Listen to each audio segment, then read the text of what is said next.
an invasion. But when asked, one migrant said this, quote, "If it were up to me, we had all arrived together at the border. We have rights. And Donald Trump is not the owner of the world." But he is President of the United States. And Coulter joining me now to talk about, well, caravans and crisis, and of course, surprise midterm victories and the long overdue exit of Jeff Sessions, political commentator, best-selling author. Ann Coulter, author of Resistance is Futile, How the Trump-Hating Left Lost Its Collective Mind. And we saw more of that on display today. Ann, great to have you with us. Let's start with first the election results. Are you elated? Are you disappointed? What is going on? I am ecstatic with the election results. I was very nervous. I do like to prepare for the worst, but I didn't want to say it publicly. You can discourage your own side, apparently, but certainly everyone in this studio knows I was not expecting to win Florida. We won both those seats, the governor's seat, the senator's seat. Trump didn't lose. I mean, considering the Republicans haven't done anything, and they don't deserve to win, but on the other hand, America doesn't deserve the Democrats.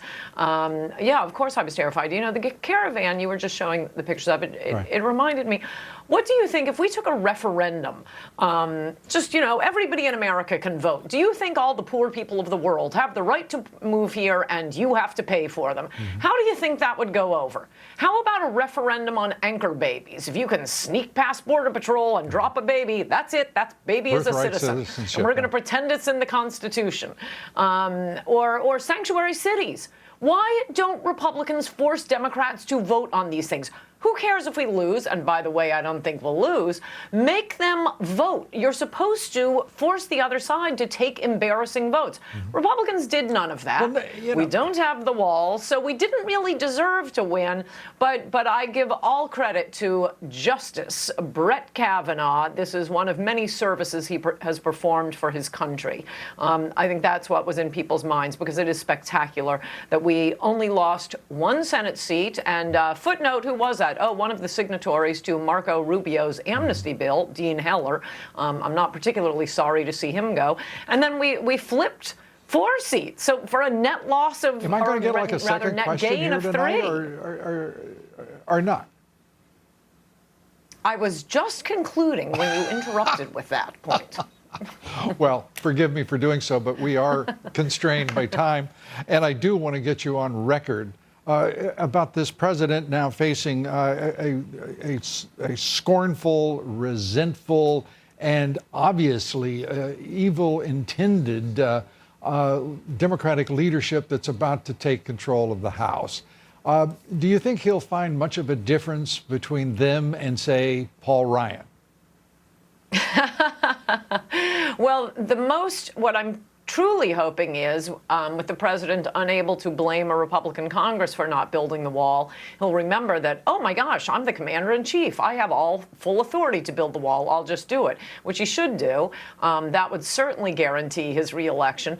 But no, I think this is actually a great thing for Trump's reelection. The Democrats, as I think you were saying earlier, even Nancy Pelosi has got to know, okay, we have to control the crazy ones. They can't control the crazy ones. The resistance is going to get even more out of control. Their base is demanding impeachment hearings, more on Russia. We want to see his taxes. And the American people are going to be sitting back saying, can you guys please do something to make our lives better? Please stop talking about Trump's taxes.